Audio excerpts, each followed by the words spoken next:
가시와 오늘 이 말씀의 제목은 은혜와 가시죠. 은혜와 가시.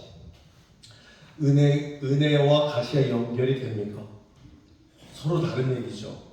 가시는 고통이고 은혜는 좋은 거죠. 근데 성경은 은혜가 가시고 가시가 은혜라고 오늘 설명하고 있습니다. 가시는 고통을 가져다 주죠. 몸의 어느 한 부분에 가시가 딱 박히면 몸 전체가 고통을 느끼게 됩니다.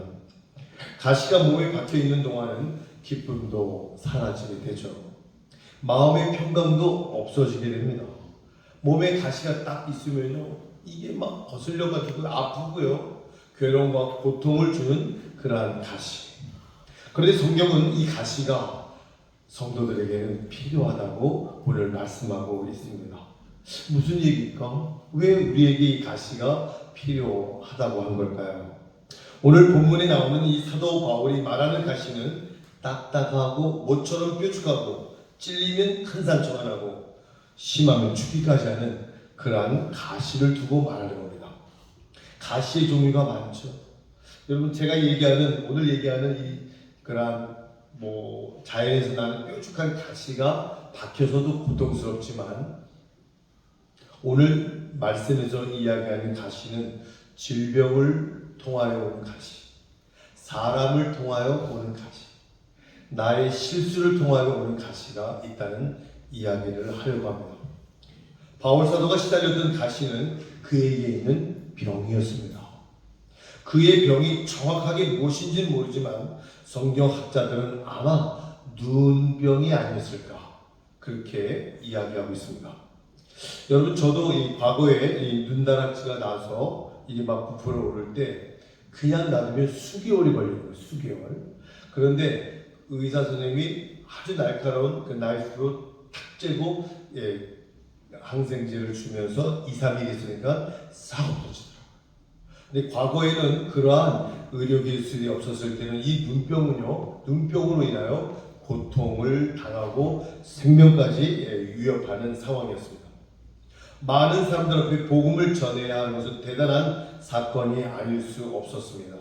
얼마나 사도 바울이 고통스러웠으면 그 병을 고치기 위해서 하나님 앞에 큰 기도를 계속 3번씩이나 하나님 고쳐달라고 기도를 간절하게 했던 바울이었습니다. 하나님은 그 기도를 어때요? 듣지 않으셨습니다. 바울의 기도를 듣지 않으시고 고쳐주지 않으셨습니다. 바울은 어떤 사람입니까? 많은 병자를 고친 분 아닙니까? 심지어는 죽은 자도 일으키는 능력의 종이었습니다. 바울은 많은 병자를 고치고 많은 어려운 자를 고쳐주는 그러한 능력의 종이었지만 자신의 병은 고치지를 못했습니다.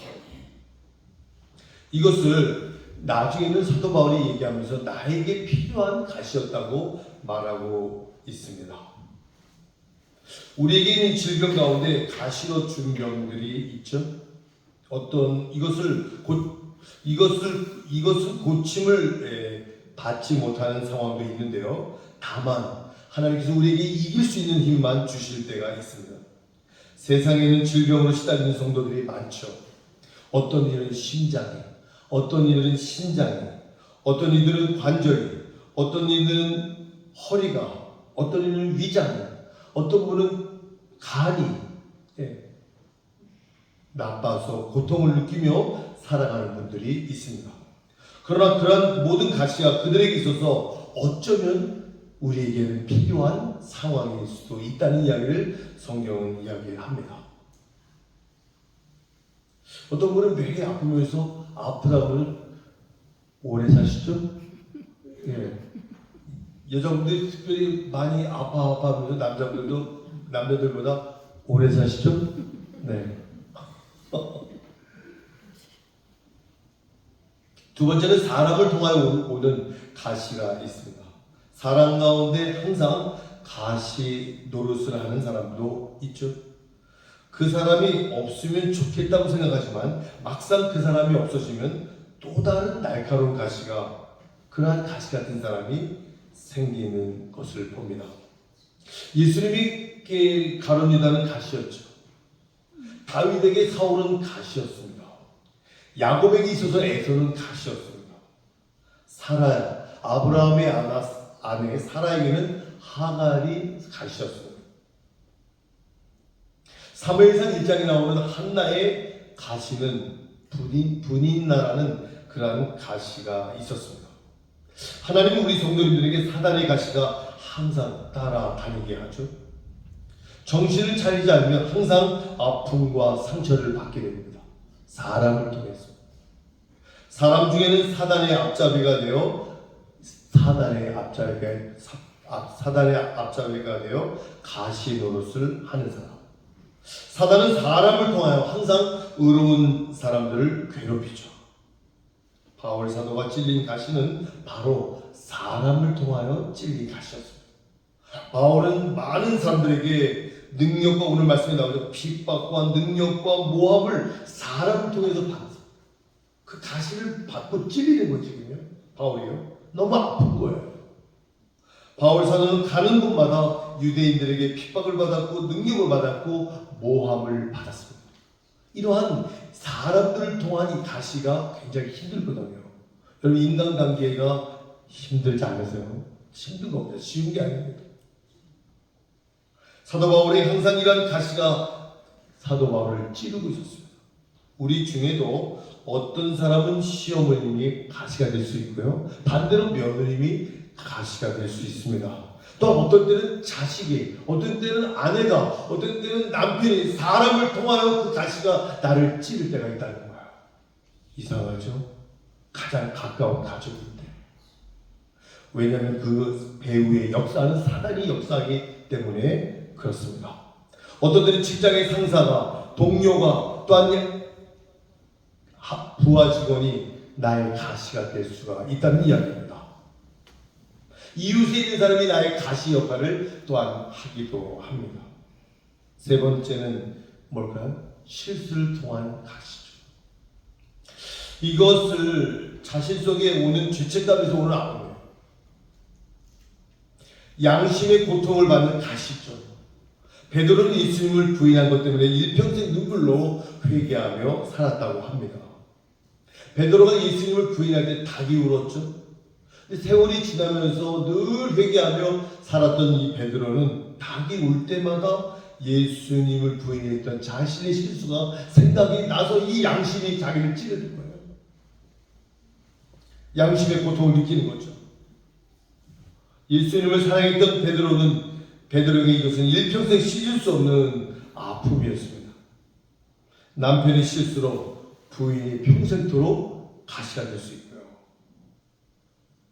한 번의 실수로 평생 오점을 남기는 그런 경우죠. 이런 경우 여러분 있죠? 우리 어렸을 때는, 지금은 이 물을 온도를 딱 정해놓고 틀면은 데일 일이 없죠. 그런데 과거에는 그러한 시설이 없어서 물을 끓여갖고 아이들이 씻어주는 그러한 과정을 우리는 겪었죠. 물을 끓여서 갖고 오는 갖고 오다가 넘어져서 갔다 오다 놓치다가 아이들의 얼굴에, 아이들의 팔에, 아이들의 발에, 허벅지에 그 뜨거운 물이 떨어져 갖고요, 그 흉터가 계속 남아있는 그런 경우도 과거에는 종종 있었습니다. 그때 그 어머님이 잠깐의 실수로 뜨거운 물에 넘어지게 된 흉터가 아이에게 생겼다면 그 흉터를 바라볼 때마다 얼마나 마음이 아파요. 그렇죠? 실수 때문에 고통이 됐죠. 그 흉터를 제가 어느 그 매장을 갔는데요, 어떤 청년인데 여기가 다 되었어요. 마스크를 가렸는데도 얘가 된 게 많이 되었는지 그 흉터가 보이더라고요. 그걸 볼 때마다 그 부모님은 어떻게 했습니까? 바울 사도는 전에 예수 믿는 사람들을 핍박하고 옥에 가두고 잡아다 처형한 일 때문에 늘 양심의 고통을, 자기의 실수 때문에 고통을 느꼈던 사람이었습니다. 특히 스데반의 십자가 돌에 맞아 죽을 때 그 스데반의 죽음을 인정한 그 아픔을 사도 바울은 늘 느끼면서 살아야 했습니다. 그래서 바울은 뭐라고 해요? 디모데전서 1장 15절에 나는 죄인 중에 괴수다. 나는 전에는 핍박자요, 포획자요. 나는 죄인 중에 괴수입니다. 이 사도 바울이 늘 얘기를 하면서 결국 뭐라고 얘기합니까? 고린도전서 9장 16절에 내가 복음을 전할지라도 자랑할 것이 없으면 부득불 반드시 해야 하리라. 내가 복음을 전하지 아니하고 내가 전도하지 아니하면 내게 화가 있을 것이다. 바울은 이 복음의 빛을 갖고 내가 전도하지 않으면 하나님이 나에게 벌을 줄 것이다. 그런 양심의 고통을 느끼며 사명을 감당했던 사람입니다. 바울은 한 번의 실수가 있었지만 용서를 받았지만 그 아픔의 상처는 계속 남아 있었습니다. 어떤 이는 자신의 약점 때문에 늘 항상 아픔을 느끼는 사람도 있죠. 자기가 가난한 것 때문에, 자기가 외모가 못난 것 때문에 항상 자기 스스로 가시에 찔린 그러한 사람들을 우리는 봅니다. 그렇다면 실수 때문에 또한 나의 그러한 사람을 통하여 질병을 통하여 오늘 이 가시는 왜 올까요? 이 가시는 왜 나한테 이거 올까요? 바울은 하나 딱 얘기합니다. 교만하지 않다. 내가 받은 은혜가 너무 크다. 자칫 잘못하면 교만할 것 같아서 하나님 나를 자고하지 않도록, 나를 교만하지 않도록 나에게 질병을 통해서, 사람을 통해서, 실수를 통해서 나에게 가시를 주셨다고 생각하며 바울은 내 은혜가 내가 족하다. 내 능력이 내 약한 데서 주님이 계심으로 그때 강하다. 이렇게 말하고 있습니다. 겸손하라. 아멘. 겸손하라. 겸손하라고 가시 주셨다는 거예요.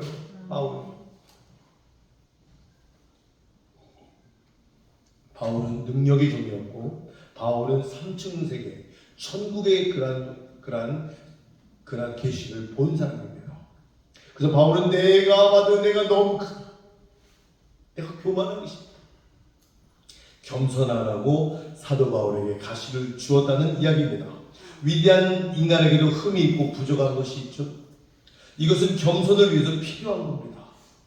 가시의 찔림으로 자신은 아무것도 아니라는 것을, 나는 아무것도 아닌 연약한 존재라는 것을 알게 되는 거예요. 가시에 찔릴 때마다 사람을 통하여, 내 실수를 통하여, 내 아픔을 통하여 그때마다 내 연약함, 나는 아무것도 아니라는 것을 느끼게 되죠.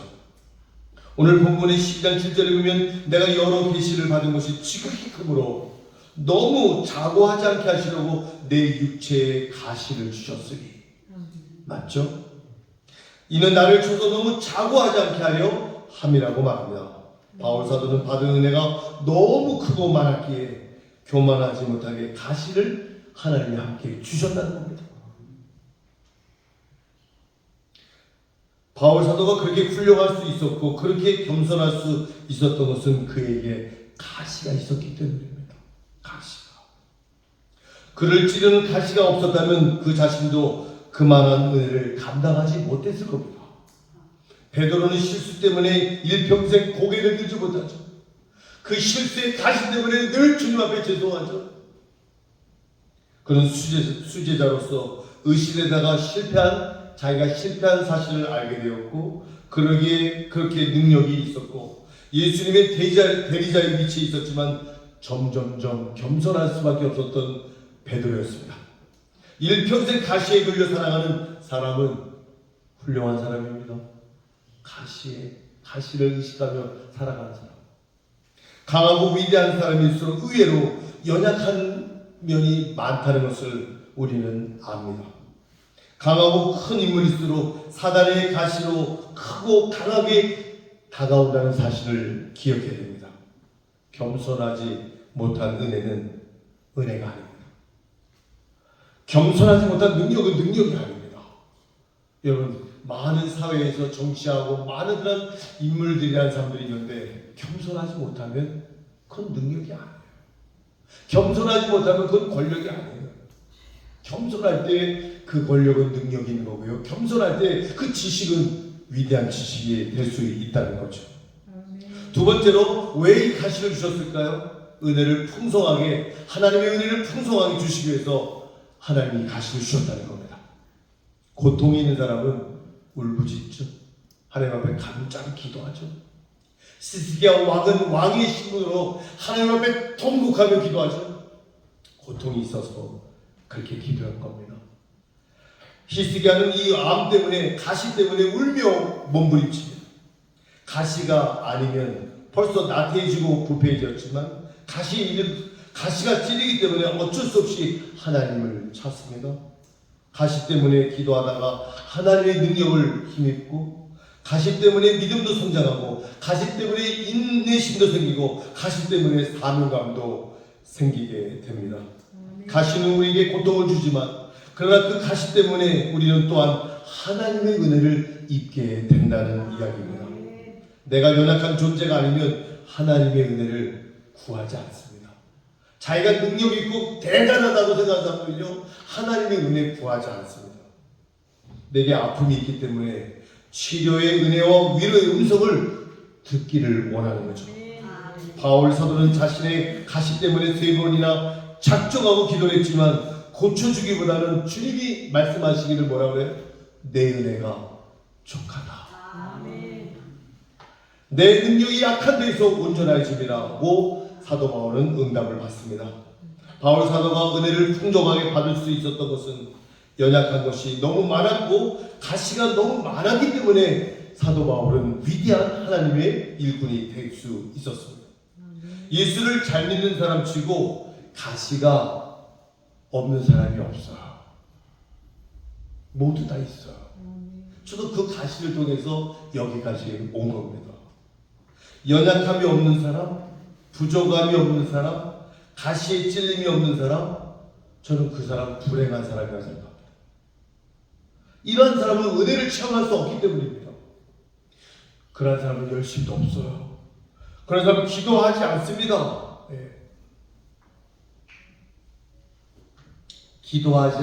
기도하지 않는데 가시가 찔리지 않잖아요. 그러면 그 사람은 불행한 사람이에요.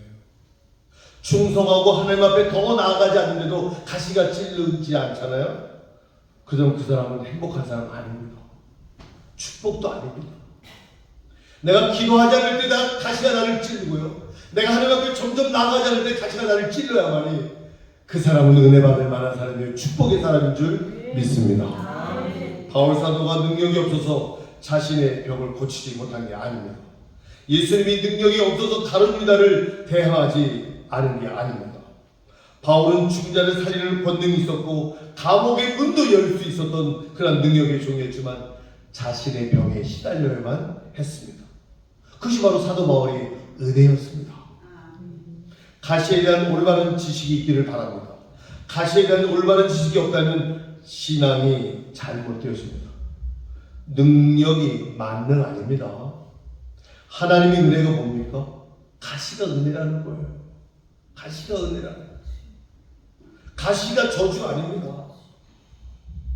세 번째, 하나님의 뜻을 이루기 위하여 하나님은 우리에게 가시를 주셨다는 거예요. 부족한 것이 없으면 연합되지 않습니다. 부족한 것이 있기 때문에 연합하는 거예요. 지금 이 바자회 1층에서 일부 예배를 드리고 지금 1층에서 많은 분들이 지금 이 준비를 하고 있어요. 1층에서 연합하는 거예요. 서로 부족하기 때문에.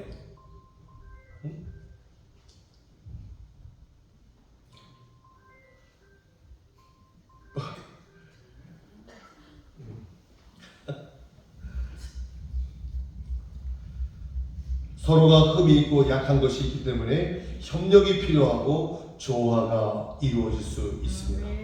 혼자서 할 수 없기 때문에 두 사람이 필요한 거고요. 두세 사람이 할 수 없기 때문에 여러 사람이 필요한 겁니다. 가난한 자가 있기에 부자가 필요하고 병든 자가 있기에 의료인들이 있는 겁니다. 어떤 사람은 글을 잘 쓰지만 말을 잘 못하죠. 그러나 글을 쓸 수 없는데 어떤 사람은 말을 잘하죠.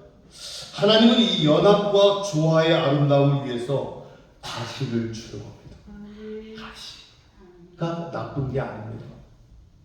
가시 때문에 내가 하나님을 더 많이 알 수 있었고요. 가시 때문에 하나님을 위하여 살아갈 수 있는 결단도 할 수 있었고요. 가시 때문에 저는 목회를 할 수 있는 결단을 한 겁니다. 똑똑한 사람만 모이면 협력이 잘 안 됩니다. 여러분 많이 보시잖아요. 예. 뉴스를 통해서도 똑똑한 분만 있으면 잘 협력이 안 됩니다. 완전한 사람만 있으면 서로 봉사가 잘 안 됩니다. 서로 부족한 사람이 모이고 서로 연약한 사람들이 모일 때 연합이 잘 되어지죠.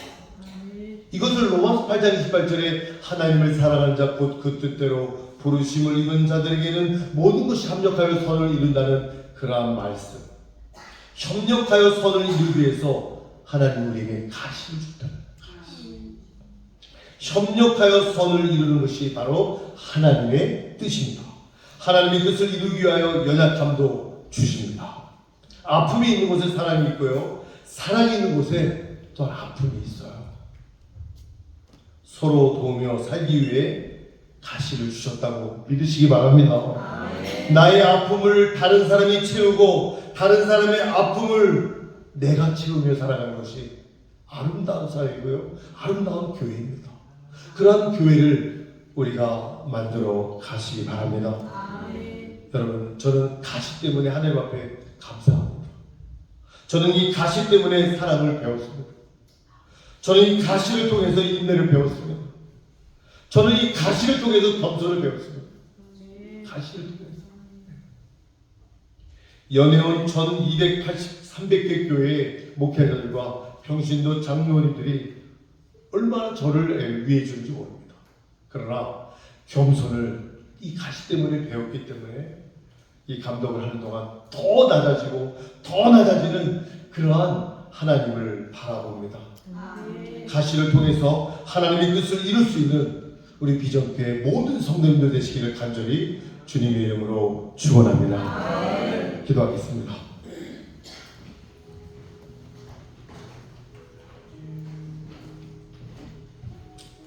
사랑하는 성도 여러분, 가시를 통해서 가시를 주신 하나님께 감사하세요. 가시를 통해서 사랑을 알게 하신 그 하나님께 감사하세요. 가시를 통하여 인내를 배우고 가시를 통하여 겸손을 배우고 가시를 통해서 성김을 알게 하신 그 하나님을 여러분 감사하시기를 바랍니다. 주님, 저에게 있는 이 가시 하나님의 은혜였습니다. 우리 한번 주여 한번 부르고 기도하겠습니다. 주여 하나님 은혜 감사합니다. 이 가시를 통해서 하나님의 놀라운 역사, 하나님의 놀라운 영광 임하게 해 주시옵소서. 역사해 주시옵소서. 주님 축복해 주시옵소서. 하나님의 은혜로 말미암아 사랑받는 자녀들 되게 하여 주시기를 간절히 빌고 원합니다. 역사해 주시기를 원합니다. 주의 영광 가운데 쓰임받는 주의 놀라운 영광 되게 하여 주시옵소서.